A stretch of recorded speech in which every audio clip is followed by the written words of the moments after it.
Wednesday of the month. This is Astrology Night at SoulFood Coffeehouse, and we are pleased to, I'm pleased to introduce your host, Rick Levine, world-renowned astrologer. Take it away, Rick.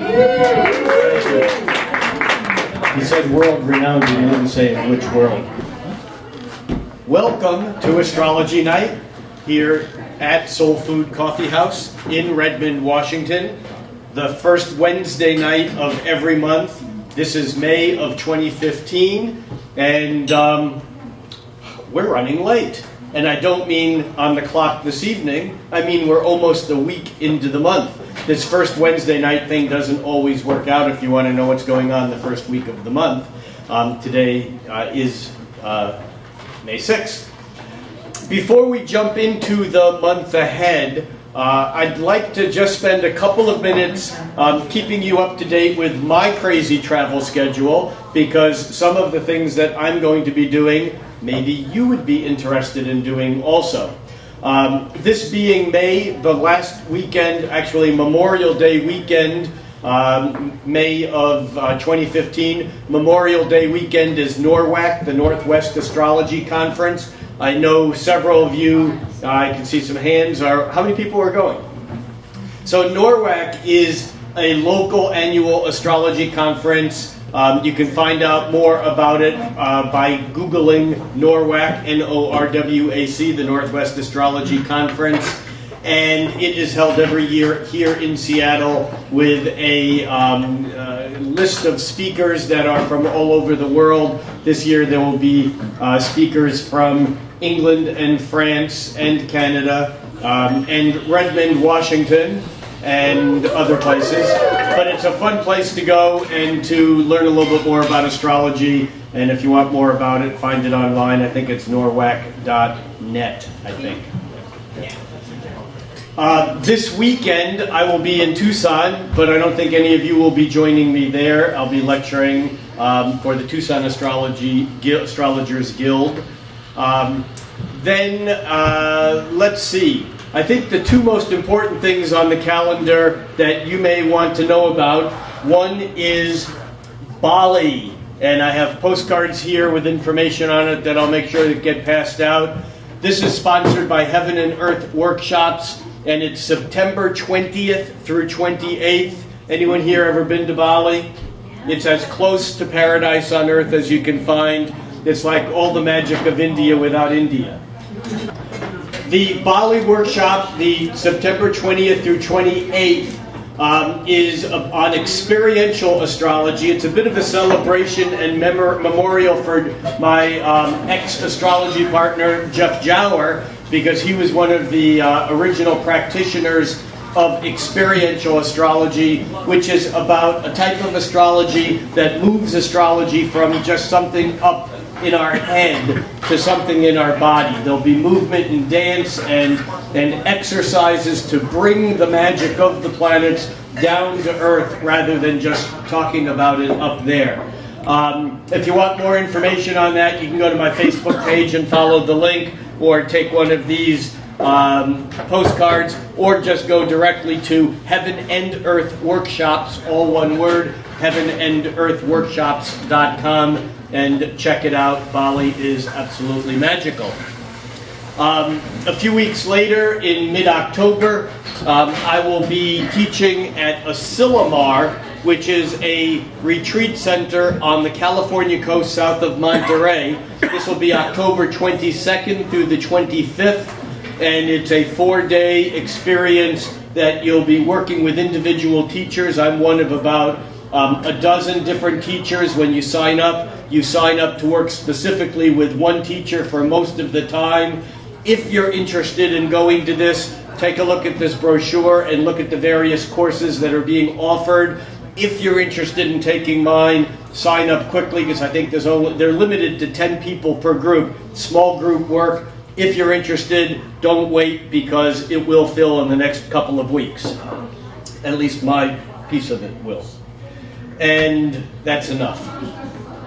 Now, coming back to the present moment. Here we are, May of 2015, and we don't have the Uranus-Pluto square to kick around anymore. We've been talking about that on and off since 2010. It was first exact in 2012 and moved in and out of exact phase 7 times from 2012 through March of 2015. It's technically done. However, as I've said before, the Uranus-Pluto conjunction of 1965-66 defined what we call the 60s, and yet that wasn't done until about 71. Point being that even though the Uranus-Pluto square is now fading into the past from a technical astrological point of view, the ripples and ramifications and reverberations will not only continue to exist, but will continue to build. And we're seeing that in civil rights actions all over the United States. We're certainly seeing it in other areas also, but I'm simply mentioning that because that is certainly tied to the Uranus-Pluto, just as the civil rights movement in the 60s was tied to the Uranus-Pluto conjunction then. The fact is that we are moving away from that, and it's not the focus of this month's energy. Hey, can I ask you folks in the back to just keep it down a little bit? Just a little bit? Thank you very much. Because we're trying to focus up here on something else. Doesn't mean you need to be quiet. It just means you just need to keep it down a touch. Thank you. Hard for me to focus. I don't know about you. Okay, so here we are at the beginning of a month where the Uranus-Pluto isn't the predominant factor of the month. So what is May going to be about? There are a couple of issues that do stand out in the forefront, and sometimes it takes delving into it to begin to see how it plays out. The first, and perhaps the most significant, is the fact that this month we have the dreaded Mercury Retrograde. Mercury turns retrograde on May 18th and goes direct on June 11th. Now, for 3 weeks at a time, about 3 times a year, Mercury, which goes around the sun, comes between the Earth and the sun. And as Mercury sweeps between the Earth and the sun, it gets closer to Earth, we lose perspective, and because the Earth is moving faster on a wider orbit, it looks like Mercury is going backwards. Mercury doesn't actually stop and turn backwards. However, from Earth's perspective, it retraces its steps in the sky and does cover territory that it previously covered. All natural planets, meaning except for the Sun and the Moon, Mercury, Venus, Mars, Jupiter, Saturn, Uranus, Neptune, and Pluto all go through their own individual retrograde cycle because the Earth going around catches up to them, and when they're on the same, when they get closer than they normally are, that's when the planet goes retrograde. I know many of you have heard me say this before, but you've all had this experience. And if you haven't, well, get in a train and have this experience. Well, train or car. But imagine you're in a train and you're going in a passenger train and you're going across a wide valley. And you look out against the mountains on the other, or the hills on the other side of the valley, and there's another train going, but it's a freight train and it's not going quite as fast as you're going. You look at it and you can see that it's moving against the backdrop of the mountains, but it's not going as fast as you are. And then over the course of a few miles, these two train tracks come closer and closer and closer together until they're on tracks that are right next to each other. And you look out the window at the train going slower than you, and you'd bet your life that it was going backwards. Because you can't see the mountains anymore, you lose perspective, you're going faster. You've probably had that experience being in a car, where your car just starts rolling forward slightly and it looks like the car next to you is going backwards. That's all retrograde is. It's just a loss of perspective. But the key to understand retrograde is this. When a planet is closer to Earth, just like if someone is closer to you and they're talking, you can hear them better than if they go further and further and further away. They might be saying the same thing, but now you might have trouble hearing them. And so as a planet gets closer and closer and closer to Earth, it gets so loud that it actually amps and it becomes too loud. And when something's too loud, we do what we need to do to shut it down. What happens with retrograde planets is that they get louder, and unconsciously we try to normalize, which means that we turn the volume down, and as soon as we interfere and turn the volume down, something happens that Freud observed, and it's called projection. And that is what you suppress or what you repress. The difference between suppression and repression is that suppression means you know you're doing it, and if you're repressing it, it's unconscious, you don't have a clue. But whether you have a clue or not, if you're turning the volume down on something that's naturally going to express, you create a ripple that forces that to become unconscious, which means that it then pops out and appears in your life as a projection. Whenever you meet something that you really hate or really love, chances are the phenomenon of projection is working in there somehow. This is just Freudian psychoanalysis, psychology 101. What you suppress or what you repress, you project. So Mercury is the planet that has to do with communication. And so what happens is that the communication stuff increases. It gets noisier. It's like you take the same trip into Seattle from Redmond every day at 3 in the morning, and it takes you 11 minutes. And then one day you make that exact same trip and you leave your house at 5 o'clock and it takes you 2 hours. What's different? What's different is the amount of noise, the amount of interference, the amount of communication occurring on that wire, on that line, on that road. So what happens during Mercury retrograde is the bridges get overloaded, the wires get crowded with too many signals, and therefore we can get wires that heat up and fray and hard drives that crash. And I just had one of those this week. And so why didn't it wait for Mercury to turn retrograde on the 18th? Well, a few things. One is that difficult communications occur every day of the year. They don't need to wait for Mercury to turn retrograde. And number two, just because Mercury is retrograde doesn't mean that everything that you say is going to be misinterpreted and things are going to fail. So just important to understand that the negative value judgment we place on Mercury retrograde as astrologers is totally biased based upon our inability to maintain good communication. The astrological wisdom of the ages says, don't sign a contract while Mercury is retrograde. Well, it's retrograde 3 weeks at a time, 3 times a year. That's 2.25 months. When you shouldn't sign a contract, you shouldn't buy a car, you shouldn't get a computer, you shouldn't sign a lease, you shouldn't move, you shouldn't go to an airport. Come on. It's nuts.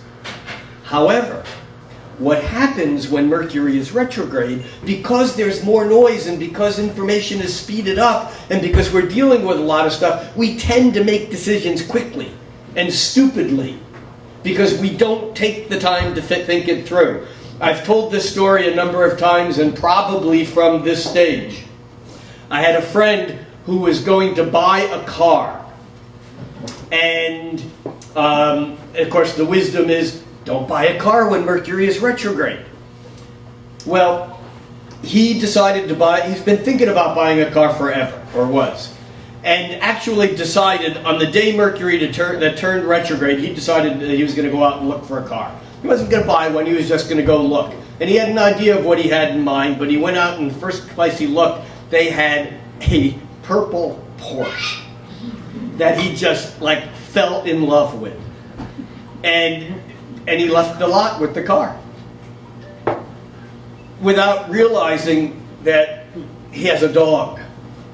and that occasionally he has more than one person to drive around. I mean, it was a stupid thing to do. But it wasn't stupid that he bought a car when Mercury was retrograde. What was stupid is we feel the immediacy. It was like, oh my God, this car is cool. If I don't buy it now, I won't. I'll lose the chance. And we do something because we think we're out of time. When Mercury looks like it's moving backwards, we're covering old ground. And sometimes that can be really frustrating, and we fight it and we want to move ahead. So the thing to understand that while Mercury is retrograde, and I would like to use the word peri-retrograde, because Mercury is not retrograde yet, but we're already feeling the effects of it, and I'll explain why in just a moment. But the fact is that around the time that Mercury goes retrograde, we begin to get frustrated because things don't seem to be moving fast enough. The astrological wisdom says, rather than pushing into new ground, because Mercury is now no longer pushing into new ground, in fact it still is, and it will be for another week and a half or so, but it's pushing into new ground slower because it has to slow down before it actually turns around. Like a pendulum. You know, a pendulum is moving the fastest when it's in the middle of its cycle. As it gets closer to either end of the cycle, it has to slow down in order for it to come to a complete stop. We astrologers call that stationary. And then it moves slowly first, speeds up, and then slows down again. So this process of Mercury is really important to pay attention to because Mercury is already slowing down, which means that we might get frustrated. We might feel like things are not moving fast enough, and then we want to push ahead and we want to make decisions that may not be time to make yet. Now, as Mercury moves backward and forward, I want to do something here that for some reason, now we have a mouse. What I want to do here is take the displayed points and have them be... do this. There we go.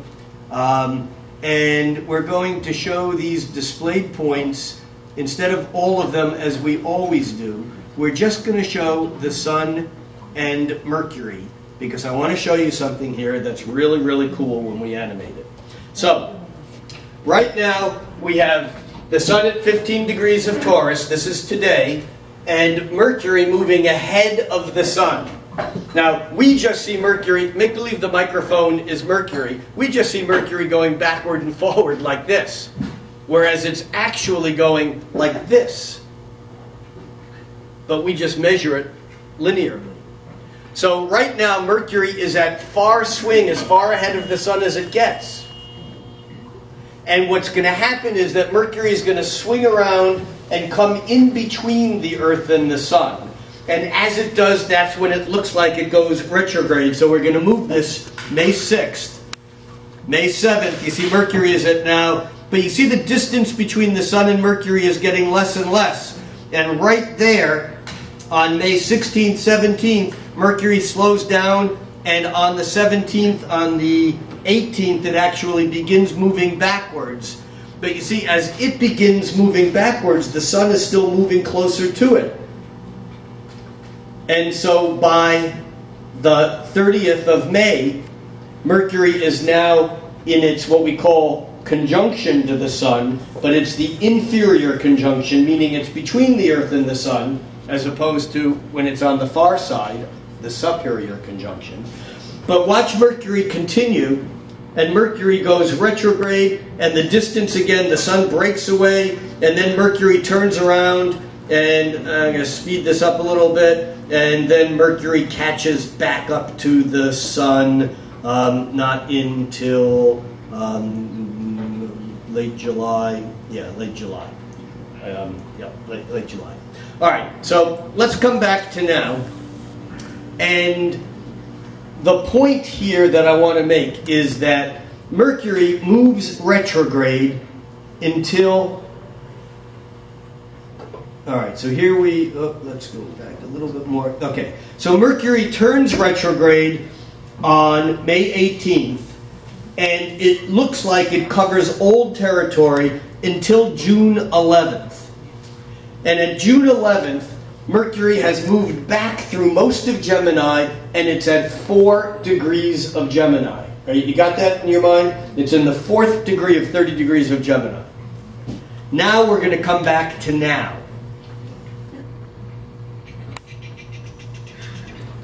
There is a faster way to do this, but it would take me more time to make it go faster. Isn't that the story of computers? Okay. All right. So here we are now, and where is Mercury? It's at the same degree as it will be at the end of its retrograde when it begins moving forward again. Do you understand this? Mercury right now is moving forward, and it's reached a point in the sky that after it turns retrograde, it's going to come back to. Astrologers call this a planet's shadow. So Mercury is not yet retrograde. It doesn't turn retrograde for another couple of weeks, until the 18th. However, Mercury has already entered its shadow. And therefore, we're beginning to feel the effects, because where Mercury is now, it will be again in another month, month and a half, depending where in the cycle it is.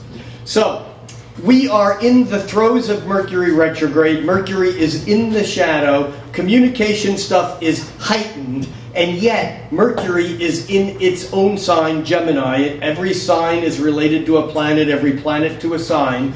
When any planet is in its own sign, it's more powerful. So we have Mercury now in its own sign, noisy, in sending and receiving information. Things are really, really happening on a mental, intellectual, conceptual, communication level. And then Mercury turns backwards. So this is going to be a potent Mercury retrograde, and the effects are already in play. All right. So, 2 basic things this month are happening, or more important than other things. One is that Mercury in his own sign, should say its own sign, because Mercury, is the planet that goes both ways. Mercury is hermaphrodite. Mercury is androgynous. We can say the moon, she is in. We can say Venus, she is opposing whatever.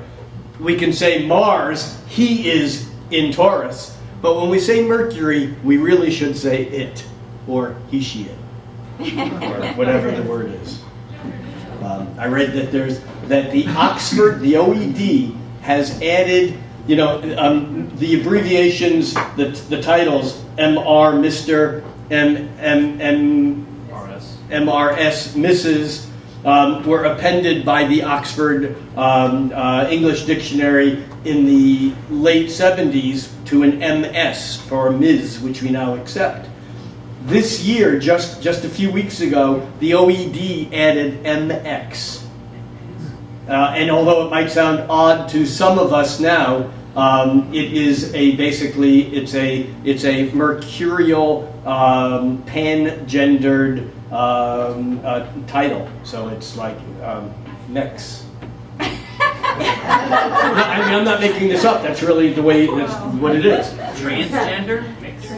Well, it's trans means from one to another. Pan means across both, I think, is the other.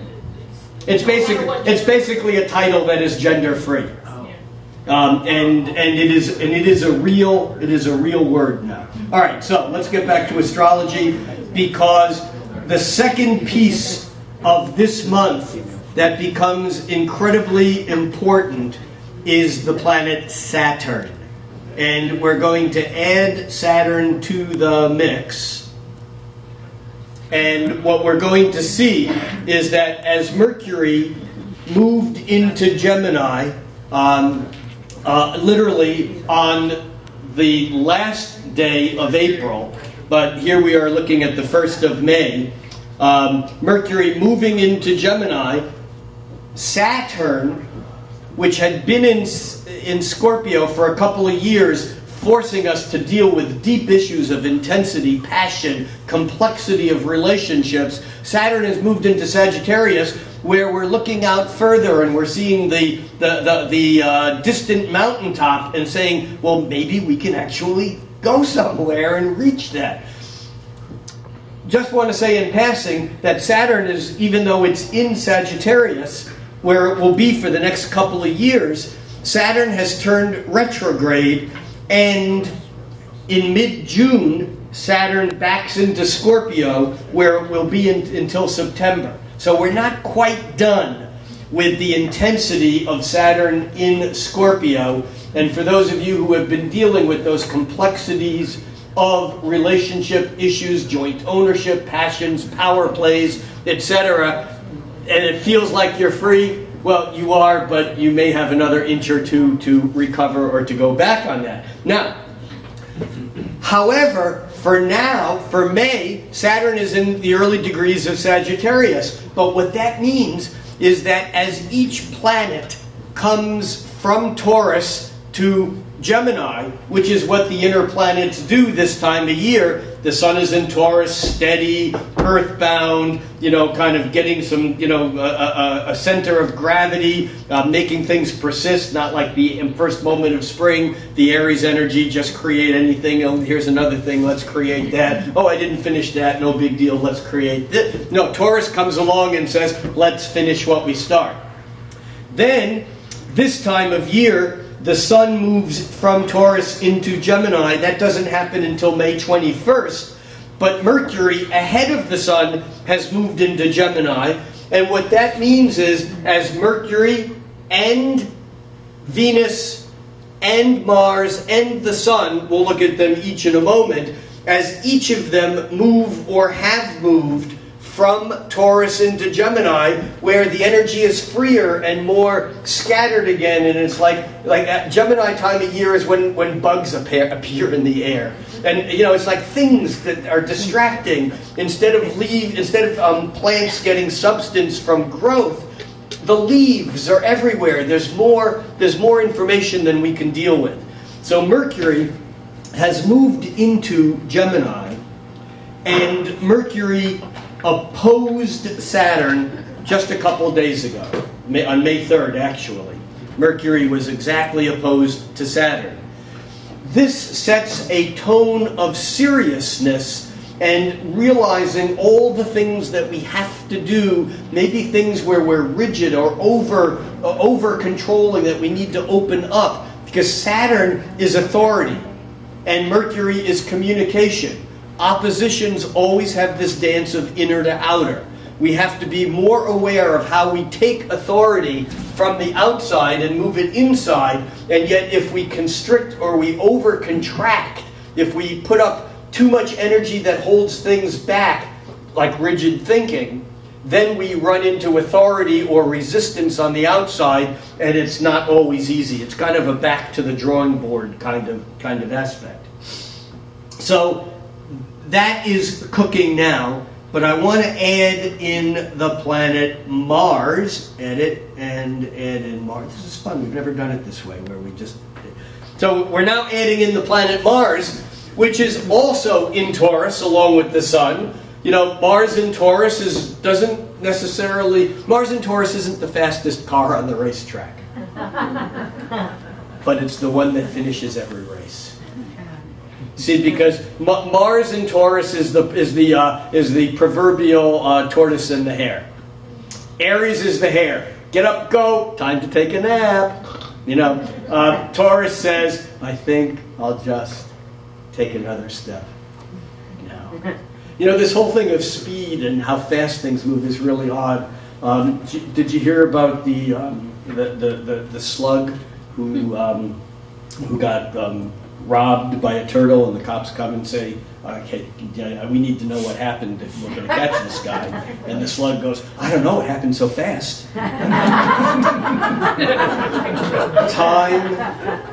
Time is relative. Time is relative.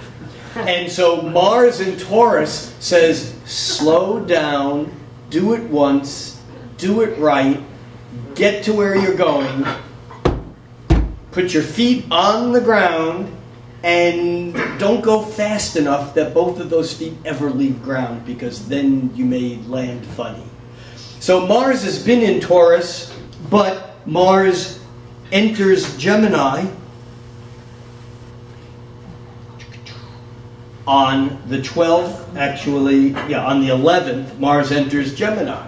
So we have Mercury and Mars ahead of the Sun, and you know what, we should also put in Venus, because Venus is all, hold on one second, let's do this to displayed points, and come back to edit, and we're going to add Venus, and boom. Okay, so Mercury, Venus, and Mars always travel, well, Mercury and Venus always travel nearby the Sun, and Mars often travels nearby the Sun. And so what we have now is Venus way ahead of the Sun, and later this summer we're going to be spending time talking about Venus retrograde, because she doesn't retrograde as often, but she retrogrades for a longer period of time, every other year for about 40 days. And she's now moving, and between now and midsummer, when you look out in the west and see the sun setting on those rare nights when you actually can see a sun here in Seattle, the bright thing about 30 or 40 or 50 degrees off the horizon is Venus. Because Venus right now is the evening star, and if we were to cycle this around, you can see how the Sun would set first, followed by Mars and Mercury and Venus right now. But the point here is that Venus and Mercury and Mars are clustered around the Sun. Venus is way ahead, already into Cancer, kind of acting as an early warning for that kind of warmer, more tender, more compassionate, more feeling-based, watery energy of Cancer. However, on May 12th, Mars leaves Taurus and it jumps into Gemini, which is cool because in Gemini, Mars is ready to go. There's real motion here. Unfortunately, Mars can be a bit scattered in Gemini. It's the concept of spinning wheels, or having like wheels on plates. Plates on sticks. That's it. Now that was a good example of Mars and Gemini because I was going so fast that I actually mixed metaphors in kind of a weird way. All right, that Mars in Gemini can be like spinning plates on sticks, where you're just so busy kind of keeping it all going that you're not really getting anything done. That's the bad news about Mars in Gemini.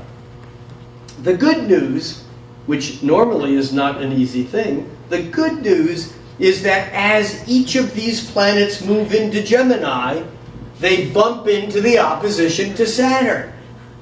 So we have this month not only Mars moving into Gemini on the 12th, on the 11th, but on the 14th, Mars is exactly opposite Saturn. Think this: Mars hot, Saturn cold. Mars accelerator, Saturn the brakes. Mars yes, Saturn no. Mars do it, Saturn don't do it. Hot, cold, yes, no, push, pull.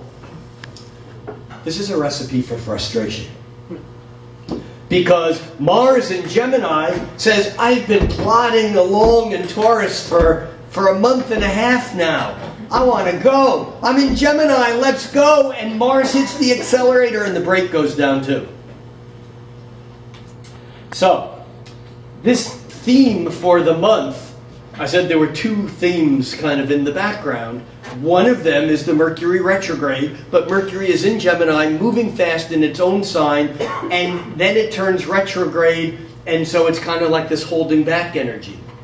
And then we have first Mercury, then Mars, and then the Sun. Let's follow the Sun. It moves from Taurus to Gemini.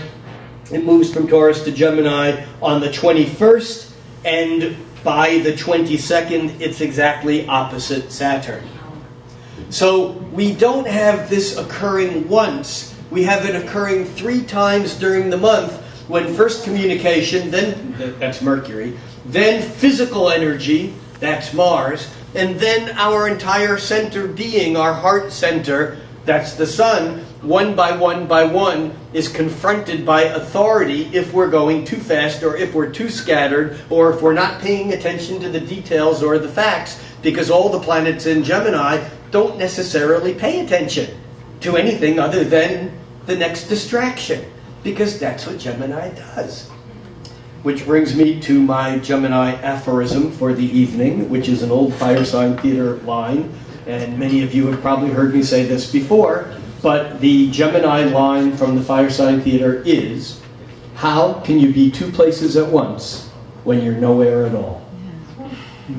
You see, Gemini often moves so quickly that it's the last person to realize that it's fooled itself too. There's a British saying that you can be too clever by half. Yes? Yeah. We don't say that in the United States. This side of the Lake Atlantic or whatever that is. But the Gemini concept is being so clever and so fast and so facile that you can trip on your shoelaces or that you cannot get it right. Saturn is going to give us the opportunity to get it right.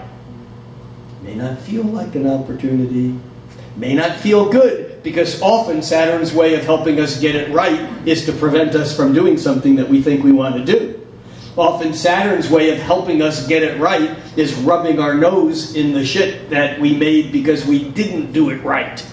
Saturn has a way of imposing reality and testing us. Remember, Saturn's the taskmaster.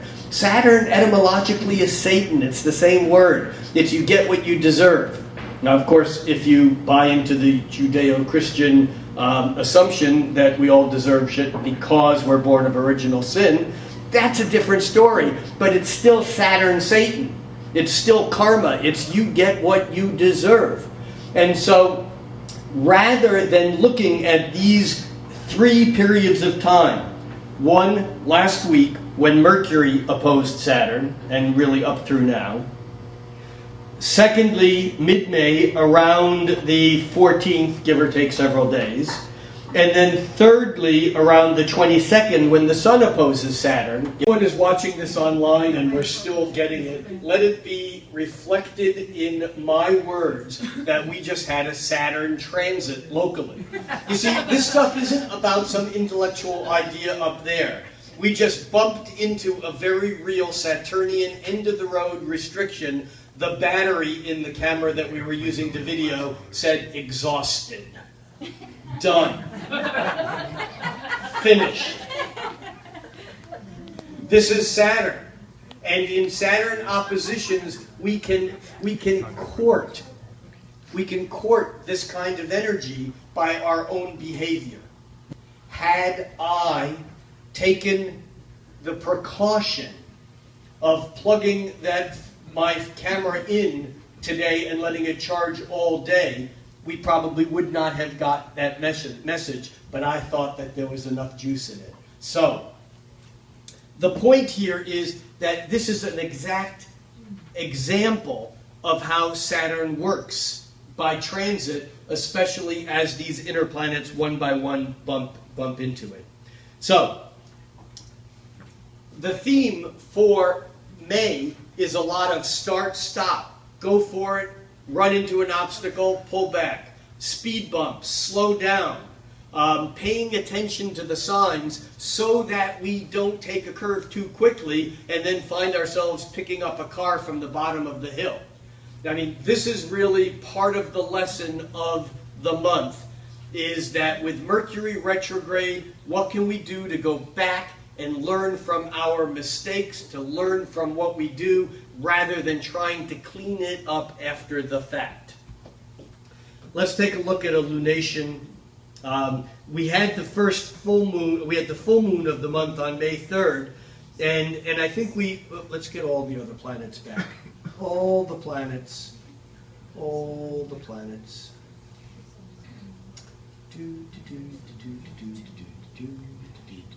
All right, there's some noise. So, we had on May 3rd, we're not going to spend a lot of time with this because this is in the past, but we had the full moon in Scorpio opposite the Taurus sun, and it was squaring Jupiter. This is a pretty powerful statement of fixed energy, fixed Scorpio moon, fixed Taurus sun, Jupiter in fixed Leo, and yet there's definite implied change here because the moon, a full moon is a culmination. And the danger here, again, is about overdoing. As we move on away from that full moon and we run into the various Saturn oppositions, today, with Mercury followed by Mars and the Sun, what happens is that we get closer and closer to the new moon, which is on, it's 9 o'clock on May 17th. Let me just get this a little bit closer here. There's, oh, I'm a day away. Went too far. There we go. So there we go. Okay, so the upcoming new moon on May 17th, the upcoming new moon on May 17th is at the end of Taurus. I think that this is going to be instrumental because we're trying to hold on to patterns, and yet May, this hot, cold, this new versus the old, this kind of something is, see, Gemini is an adaptable, it's a mutable sign which is adaptable. We're ready for change, we're at the end of a cycle. And yet with all this fixed energy, we don't want to let go. We have our beliefs, we have our patterns, we're holding on to things in the past. And I think that this new moon in Taurus is like, it's like the Battle of the Alamo, or like someone's last stand. It's like we can't hold this position forever. But with the new moon in Taurus, and with all these planets moving into Gemini, the moon moves into Gemini just a few hours after the new moon, and bumping into Saturn, it's just like a microcosm. It's like an instant replay of the entire month of this kind of fixed, rigid, hold on to, deal with the past, hold on to the past, jump into the future, yes, let it go, whoops, can't, Saturn's there, gotta hold on. And so I think that ultimately the study of May is what can we do to avoid getting caught up in frustration. There's nothing up there that's good or bad. It's how we respond to it. And we can respond to this hot, cold, gas break, move into the future, Mercury Retrograde, move back into the past. We can respond to this with annoyance and frustration and push harder and kind of strive to get to where we're going, to force the issue, to make it happen. And yet, that's all unnecessary. It's all going to happen. The river finds its way to sea level. Nothing's going to stop it, even a dam. It'll just slow it down. And at the same time, pushing that river, paddling the water faster and faster, won't get it there any faster. It's going to get there on its own. The waters are moving swiftly. I know you've heard me up here say recently, the Hopi prophecy, that the time for change is not coming. It's here. And the waters are moving swiftly. Do not try to hold on to the shore. Because he who holds on to the shore, that's the fix, the holding on to the past. He who holds on to the shore will be torn apart. Push out into the center and keep your head above water. And look around and see who's there, because this is your tribe. This is your family. And rejoice. There's no time for sorrow, and there's no time for the worrying about how I'm going to recapture something that was in the past. It's done, it's gone. And I think that a lot of May is about having one foot here and one foot there. You know, the story in the Bible of Moses going to the promised land and they're running around for the 40 days and for 40 years, I guess it was, in the desert. The fact is that there's an interesting metaphor here, and it has to do with May. And the metaphor is this, that until everyone who was in slavery, in bondage, died off, the tribe as a whole couldn't move into this new promised land of freedom. And in a way, we are in this transitional realm. We've lived in an old life in some way, each and every one of us. Whether it was a job we hated, or a relationship, or a parental thing, or a kid thing, or a job, whatever it was, we've all been there. And in some ways, many of us are now in this transition where we have something different cooking, where we're reaching for the future in a different way. And yet, we still have one foot there and one foot here and one foot there. We can't move completely into the new realm until we let go of the old. Is that the old realm calling?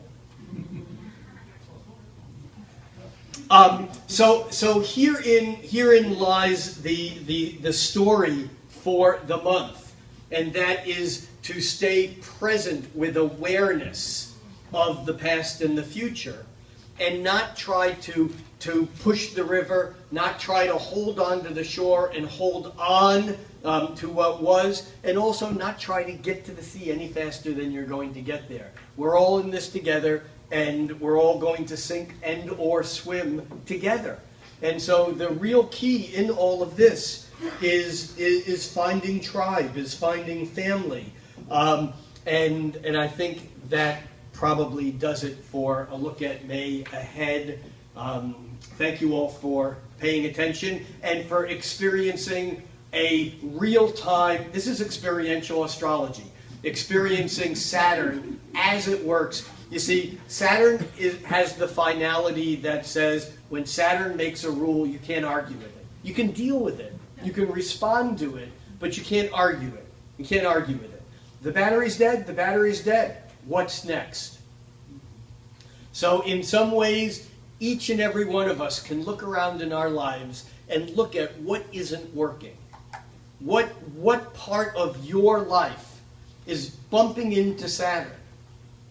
And what can you do to in some way change the structures, change the rules of the game, alter things so you're not just blindly repeating the same old patterns, so that rather than bumping into Saturn that's saying, no, you can't do this anymore, you bump into the other Saturn, the Saturn of structure, the Saturn of persistence, the Saturn of authority that gives you the ability to make those changes in your lives and to solidify something that you can actually live with and work with rather than always resist.